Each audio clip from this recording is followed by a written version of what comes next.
Metz Métropole vous a présenté la météo. Les arrêts cardiaques représentent 50 000 décès en France par an, soit 150 décès par jour. Et donc, ce qu'il est important de savoir, c'est que chaque minute sans réanimation cardio-pulmonaire fait perdre 10% de chances de survie à la victime. Alors, autant dire que c'est important et que en 10 minutes, on peut sauver une vie. Et c'est là que vous allez intervenir, Frédéric, puisque l'année dernière, vous avez tout mis en œuvre, en tout cas pour lancer une application qui va voir le jour à la rentrée prochaine. Et une application qui va permettre finalement de pallier le temps d'attente des secours. C'est cela à peu près ce que je le résume assez bien. C'est ça. En fait, en moyenne, les secours arrivent en 9 minutes en France. Oui. Donc quand on fera le calcul avec les chiffres que vous avez donnés juste avant, avec chaque minute de perdu représente 10% de chance de survie en moins, on comprend vite que les secours traditionnels, il faut une étape intermédiaire entre les deux. Exactement. Donc il y a les campagnes qui sont faites pour former de plus en plus le premier témoin qui va appeler les secours. Mais ce qu'on souhaite faire, en fait, c'est une application qui permet de localiser des secouristes qui peuvent se trouver à proximité.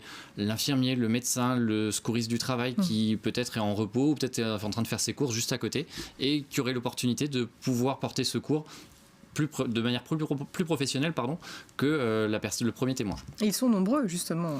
Ils sont nombreux. Effectivement, on peut voir que par exemple en Moselle, c'est 4000 sapeurs-pompiers qui sont sur le territoire. Donc il y a ceux qui sont de garde évidemment, mais il y a aussi ceux qui sont sur leur temps libre. C'est 8000 militaires qui sont formés également, plus tous les secouristes du travail dans chaque entreprise, les secouristes Croix-Rouge, Protection Civile. Enfin, le nombre de secouristes est assez impressionnant. En plus, si on compte les infirmiers, les médecins, ça représente des chiffres importants sur la Moselle. C'est une bonne idée. Très très bonne idée. Et en plus, on voit que l'Allemagne, le Luxembourg, la Suisse, eux, étaient en avance. Il était temps que nous, finalement, on y passe. Effectivement, c'est quelque chose qui était en place depuis pas mal d'années dans les pays voisins. Luxembourg le travaille depuis plusieurs années, depuis 3-4 ans. Et voilà, ils ont des résultats. Il y a clairement une avancée avec un système de premiers répondants. Donc nous, on essaie juste de rattraper un petit peu le retard avec ce système et une application qui vraiment se veut être complémentaire à ce qui existe déjà, en prenant en compte déjà les défibrillateurs publics qui sont mis en place. Notre application permettra de localiser aussi le défibrillateur et envoyer la personne le chercher pour emmener jusqu'au lieu de l'arrêt cardiaque. L'année dernière, donc, vous êtes venu sur le plateau pour lancer cette application. Vous avez lancé une campagne de crowdfunding. Ça a bien fonctionné. On voit que ça prend du temps, puisqu'il s'est déjà écoulé 1 an jusqu'au lancement de l'application. Mais en tout cas, il y a eu du répondant.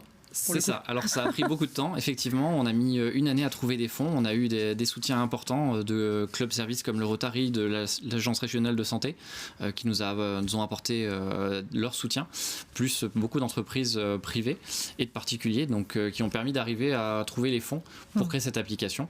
Et on a trouvé un développeur donc sur Paris qui va nous permettre de créer cette application en test en mois de juin. Alors concrètement, comment ça va se passer ? Imaginons qu'une personne fasse un malaise. Alors on le souhaite pas. Sur le plateau de la rédaction, comment ça se passerait concrètement ? Donc il y a le premier témoin, la personne qui va appeler le secours en premier, donc le 18, le 15.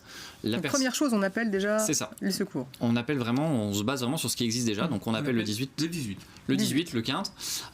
Vous appelez donc les secours, il y a quelqu'un au téléphone qui va vous répondre, qui va évaluer qu'est-ce qui se passe pour envoyer les secours adaptés. À partir du moment où cette personne va détecter qu'il y a un arrêt cardiaque ou une suspicion d'arrêt cardiaque, va envoyer une alerte sur le serveur de l'application qui va géolocaliser des personnes autour et qui va indiquer à la personne qui a son téléphone, il y a une alerte et si la personne est disponible, elle va valider cette alerte et on va éventuellement l'envoyer sur un défibrillateur public comme je le disais, s'il y en a un à proximité. Donc l'application finalement elle est utilisée entre les secours pompiers, SAMU, etc. et les premiers répondants. C'est ça, c'est vraiment le lien entre le secouriste formé et les services de secours. Voilà, elle n'est pas utilisée elle va pas être utilisée par moi par exemple. Alors vous pourrez l'utiliser puisqu'il y aura plusieurs fonctionnalités. Par exemple, vous pourrez trouver une formation de premier secours près de chez vous. Ah, oui, à l'heure actuelle, la Croix-Rouge, la Protection Civile, chacun fait des formations de premier secours, mais personne référence au même endroit.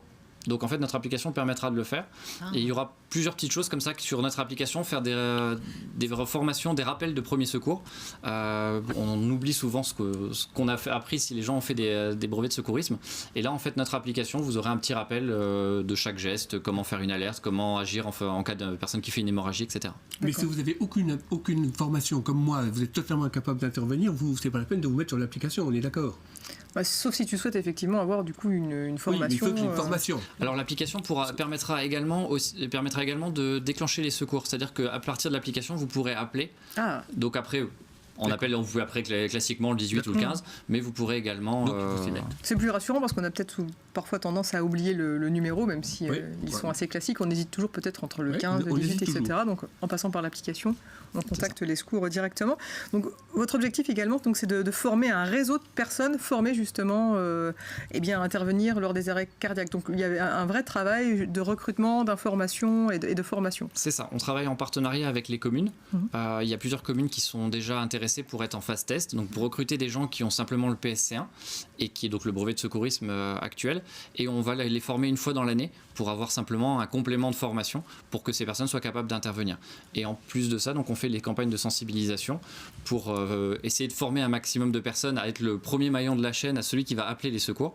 Et donc on fait des marches des gestes qui sauvent, dont la première en 2018 là, qui aura lieu, c'est le 13 mai sur la commune de Thionville. Alors à Manom exactement, comment ça se passe? Tout le monde peut s'inscrire pour cette grande marche? Alors il n'y a même pas besoin de s'inscrire, il suffit juste de se présenter au château de la Grange de Manom. Donc en plus c'est dans un très bel endroit. Et donc il y a une marche de 6 et 12 km, donc avec plusieurs stands de secourisme qui seront animés par la Croix-Rouge, la Protection civile, la Croix-Blanche, l'Ordre de Malte, etc. Et donc voilà, chaque personne pourra apprendre les gestes qui sauvent. Est-ce qu'on ne devrait pas tous être formés aux gestes qui sauvent on devrait effectivement tous être formés. Moi, j'ai quand même été surpris. Hier, j'ai vu un petit accident comme ça. Enfin, c'était un monsieur qui est tombé, mais j'ai été surpris. D'abord, la rapidité des secours est quand même très forte en Moselle. Et en plus, les gens, très rapidement, se sont occupés de lui, se sont organisés. J'étais impressionné par la capacité d'entraide et de solidarité. Ouais. Il y a de plus en plus de personnes qui sont formées au premier geste de secours. Bon, il y a la volonté aussi de l'État, puisque le président souhaite qu'il y ait 80% de la population qui soit formée au geste qui sauve. Donc, il y a une véritable volonté. Donc c'est vrai que maintenant les gens ont tendance, dès qu'il y a quelque chose, à faire les premiers gestes. Et l'idée, voilà, nous notre application, c'est simplement de ramener quelqu'un de plus professionnel et surtout de ramener aussi le défibrillateur public. Bien sûr, oui. Puisque finalement souvent il est à la mairie, dans un gymnase, mais il n'est pas forcément là où la personne fait son arrêt cardiaque. Une très belle idée. Donc l'application va être testée là dans les jours à venir et puis elle va sortir au mois de septembre. C'est ça, elle commencera à être en test en mois de juin pour être opérationnelle au mois de septembre. Parfait. On vous reviendrez, ou en tout cas vous nous tiendrez au courant, comme ça on pourra inviter tous les téléspectateurs à la télécharger. Avec grand plaisir. Merci beaucoup. On peut vous retrouver sur Facebook sur 10 minutes pour une vie, et puis sur le site surtout premierrépondant.fr pour avoir toutes les informations à ce sujet. Merci beaucoup. Merci à vous.